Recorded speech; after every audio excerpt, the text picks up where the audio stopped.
Hey gang, what exactly do I mean by authenticity? I want to dig into what that means to me personally, and then we'll get real personal and take a personality test together. That won't be awkward at all. Promise. But seriously, I do think it'll be fun, and it's a good way to get to know ourselves and each other a little better. I've been thinking a lot more about my video that I did on personal branding, and I wanted to dig into exactly what I mean when I say authenticity. It's a word that gets thrown around a lot. And by the books, it just means honest, genuine, not some contrived fake facade. But let's be clear that it doesn't mean just accepting everything about yourself. Accepting who we are in the moment doesn't necessarily mean we're being authentic by default.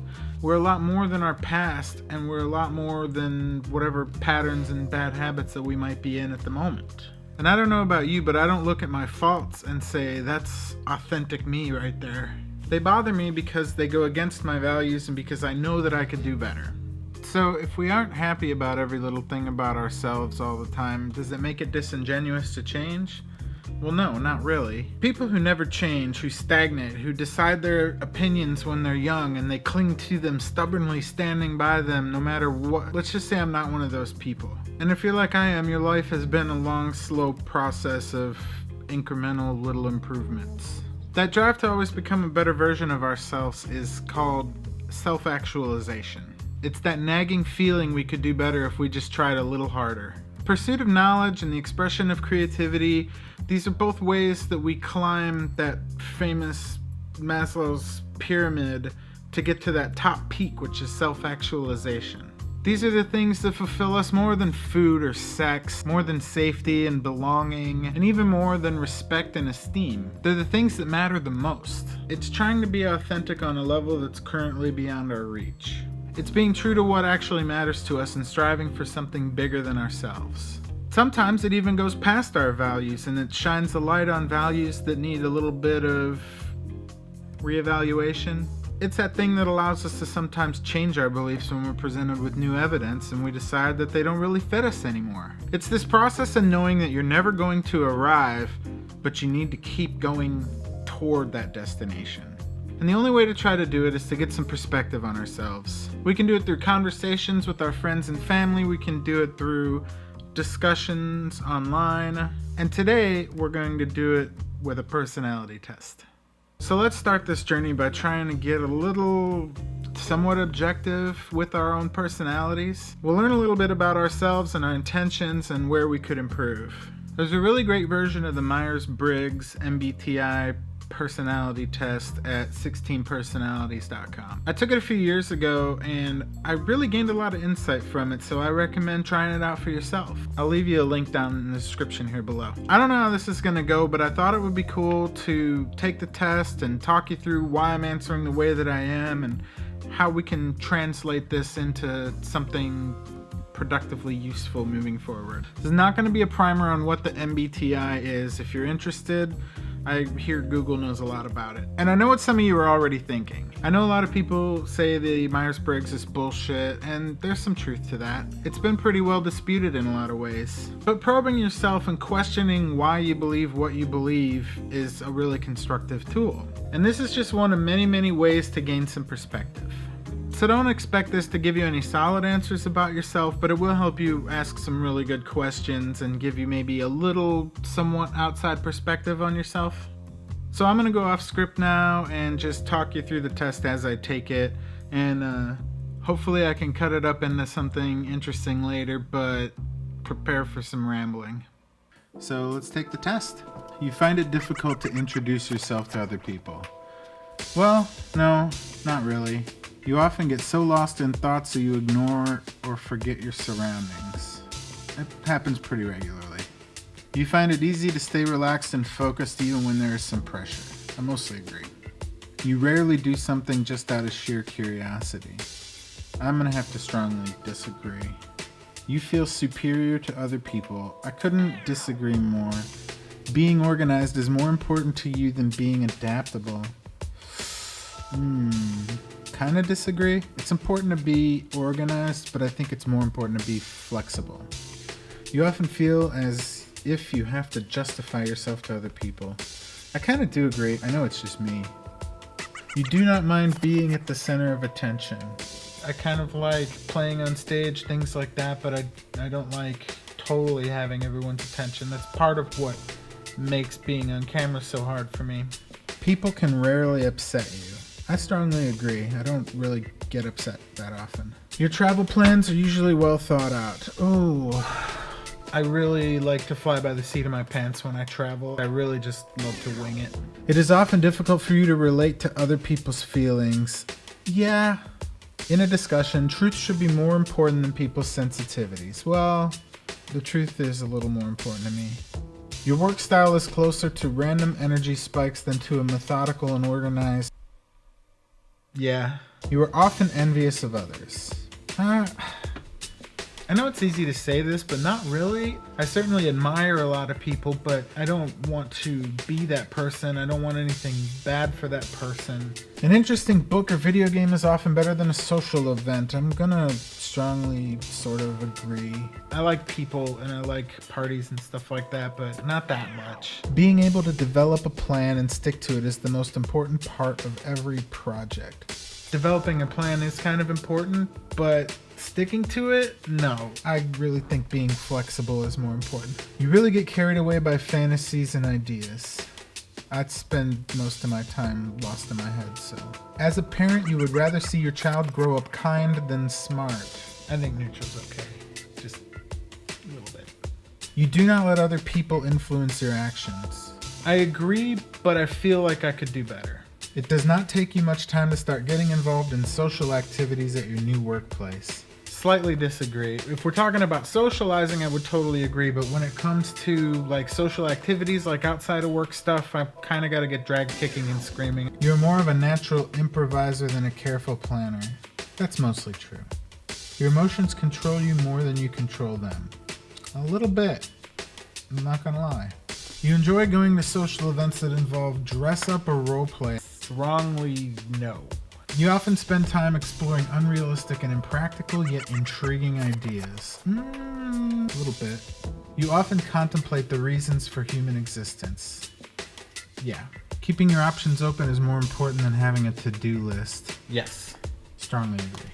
You have no difficulties coming up with a personal timetable and sticking to it. I wish I were better, but I don't even know if I wish I were better. Being right is more important than being cooperative when it comes to teamwork.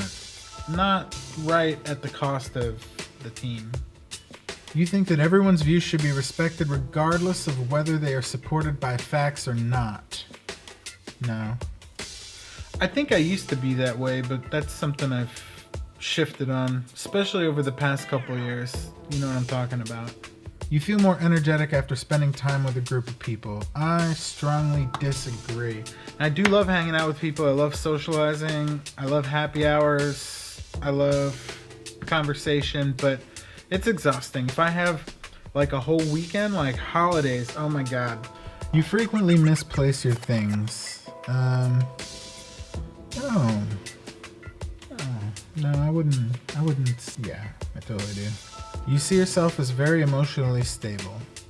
For the most part. I have my moments. Your mind is always buzzing with unexplored ideas and plans. Yes, almost to the point of insomnia some nights. You would not call yourself a dreamer. I would though, I really would. You usually find it difficult to relax when talking in front of many people. For some odd reason, I don't have a lot of trouble playing in front of people, as like playing the bass, but speaking in front of a lot of people still gives me a little butterflies, rattles me a little bit. Generally speaking, you rely more on your experience than your imagination. I really do rely a lot on my experience, but I feel like imagination drives a lot. I'm always trying to reconvince myself things or questioning the things that I believe and the things that came from my past and try to ask myself, what if you think about this differently? Is there a better way to look at it? And I think that's imagination. I think that counts. You worry too much about what other people think. I still worry a little.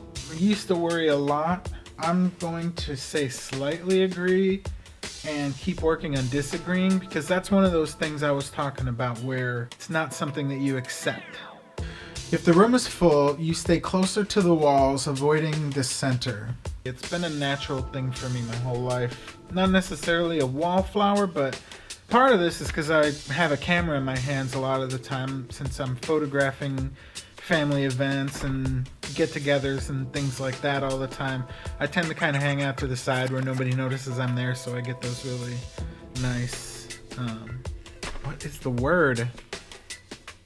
Candid shots. You have a tendency to procrastinate until there is not enough time to do everything. I'm fighting this hard, but I'm not gonna lie. It is a strong tendency. You feel very anxious in stressful situations. Not really, no. You believe that it is more rewarding to be liked by others than to be powerful. Not really. I mean, I haven't had the kind of life where I've been liked by a lot of people, if I'm being honest. But power doesn't really mean anything to me either. You've always been interested in unconventional and ambiguous things. Books, art, movies. Strongly agree. I've always been caught up in some kind of fantasy. You often take initiative in social situations. I don't take the initiative to create a social situation, but if I run into somebody, I'm kind of often the first person to say something. That was something I broke through by waiting tables when I was younger. It forced me to talk to new people all day, every day, because that actually used to be a really bad, I didn't like it about myself. Ooh, and it's time for the results. Let's check it out. INFP-a. Oh. I was INFP last time I took this test, so apparently I haven't really changed a whole lot in the last 2 years. Still leaning towards introversion, trying to work my way the other way. If there was something I had to go back and correct and say that I do envy, it's people that are just comfortable in their own skin. But I also really can't stand show-offs or people who want to be the center of attention. Ideally, I'd like to be in the middle, but I'm not. But I'm working on it.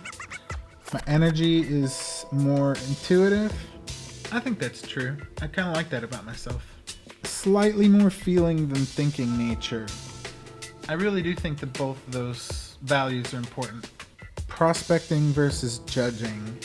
This is one I think I need to dig into the results a little better to make a comment on. And an assertive versus turbulent identity. I think I was more turbulent last time I took this test, which is good because I've been trying to get my shit together. Alright, let's get into the good stuff. True idealist, always looking for a hint of good. Perceived as calm, reserved, even shy. Flame, passion. They're really, yeah. This is kind of the part about the test that feels like a horoscope where they just make you feel so good about your qualities, but there's still some good stuff in here. Diplomat, mediator, I agree with that. I was a middle child, and I think that really made me good at trying to see both sides of things. Not perfect, but, you know. Talent for self-expression, revealing their beauty and their secrets through metaphors and fictional characters. Listen to many people, but talk to few. I actually really value that. I like to collect up what people are saying and save my thing for when I feel like it really adds something to the conversation. That's really hard to do on here because it's still just me and 7 subscribers and probably 3 or 4 of them are Jody. Strength, idealistic. You know, I am a little idealistic. I really value fairness and I wish there was more equality and equanimity across the board. Seek value in harmony. I really do. I'm kind of a political centrist, maybe a little left-leaning at times, but open-minded and flexible. I like to think so. Creative. Trying. Passionate and energetic. They making me feel so good. Dedicated and hardworking. I had to be dedicated. I had to be hardworking to get where I am today. I grew up in a poor family in a poor neighborhood. I really had to work hard to go to school at all. I think that's why fairness is such a big deal to me. People look down on people who don't have as many opportunities, and they take for granted the opportunities that they have. Weaknesses, too idealistic. Yeah. Take things personally. I don't want to talk about it. Difficult to get to know. These videos are actually part of an attempt to get around that. I just wanted some kind of baseline of who I am and what I'm going for here at the beginning, because I'm trying to document the charting of what I want this to be, and so it's important that little by little I try to share pieces of myself with you, so you know if you should even be interested in staying with me and keeping up on things. Romantic relationships. That's not what we're here for. Friends tend to be few and far between. That's mostly true. I don't have a lot of close friends. I don't even have a lot of acquaintances compared to most people that I know. But the friends that I care about, I care a lot about. Parenthood. Not what we're here for today. Career paths. This should be fun. It is perhaps more challenging for mediators to find a satisfying career than any other type. Now, this is pretty true. This opportunity was huge for me, getting the opportunity to try to make things and share things and see where this goes. I don't even know how this is going to make money or if this is going to turn into a career. I just know I got to get this ball rolling while I have the chance, and then I hope it goes somewhere. If there's one thing that I learned in my career, especially towards the end, it mattered a lot more to me, and it was a lot more fulfilling when I had the chance to help other people, to mentor other people, to be a teacher, to share. And that's really what this is. Every mediator's dream growing up to be an author. I actually grew up wanting to be an artist. I used to draw all the time. I was really into photography. I was really into music all throughout my childhood, but I used to always have a pencil in my hand. The interesting thing is that one of my previous jobs actually broke that habit for me, and I've been wishing I could get back to it ever since. I used to sit and doodle in meetings all the time, and someone that I worked for didn't see that as professional, and I totally understood. I knew that it didn't give the right perception, so I stopped doing it, but I've really missed it ever since. Mediators will not thrive in a high-stress, team-heavy, busy environment that burdens them with bureaucracy and tedium. I can thrive in that environment, but it's exhausting. Mediators in the workplace prefer latitude, immersing themselves in a project alone or with a close team, and to simply be told what task to do and move on. I don't think I need to talk about that. I think I've said enough about that. Here's where the test really, I feel, knows me and what I'm going through right now. People with the mediator personality type aren't looking for easy, forgettable work that pays the bills. They're looking for meaningful work that they actually want to think about. Mediators would rather know that their work will help deliver a service they believe in than to know that the bottom line has been boosted by 3%. That's a pretty good elevator pitch for why I'm trying to do this in the first place. Not interested in controlling others and have a similar distaste for being controlled. That's what I hate about politics. That's what I hate about relationships. I can't stand authoritarianism. I can't stand people who think their way is better than someone else's way. And I especially can't stand people that push their will through by force. Egalitarian attitudes lend respect to every subordinate, preferring communication as human beings. I do value working with people as people, and that's part of what the corporate structure didn't give me. Sometimes the boss just needs to be the boss. It's true. Conclusion.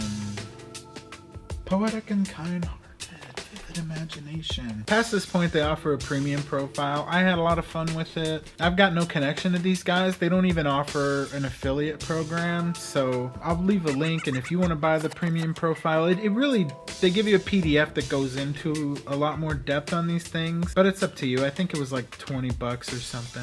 So the point of this was to dig into my values. I'm going to take these results and kind of line them out and try to create a structure out of it. I mean, really, like I said, this is just kind of a fun way I thought you guys could get to know me a little better, and I think it would be awesome if you guys did this and shared a little bit, maybe an insight or two about yourself. That would be cool. But I also promised a series on personal branding and kind of getting everything together for this channel. As I think I mentioned before, the first stages of branding are discovery, and you probably already know a lot about yourself and you could just start writing down your values, but stuff like this, it tends to call you out on some things, maybe make you rethink some things. give you some goals that are practical that you can work towards. And there's a lot to branding that I'm gonna have to do, like what is my page about, and is there photography of myself, or what kind of graphics, what kind of music, all of this stuff. I wanted to represent this authentic version of myself, the parts of it that I already am, and the parts of it that I'm striving to become.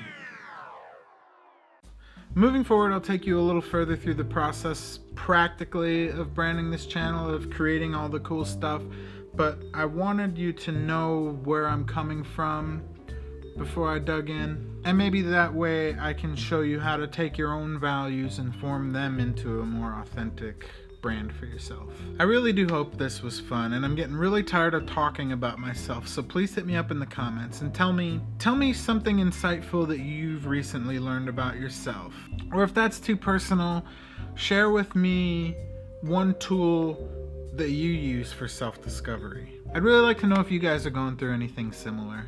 Thank you so much, guys, for hanging out with me here, me and my little buddy over here. If you'd like to follow along with me on my creative journey here, you can subscribe. I'm going to be documenting the process of creating and building up this channel if that's the kind of thing that you're into, and who knows after that. The personal branding video I was talking about is over here somewhere if you want to check it out. Till next time, cheers.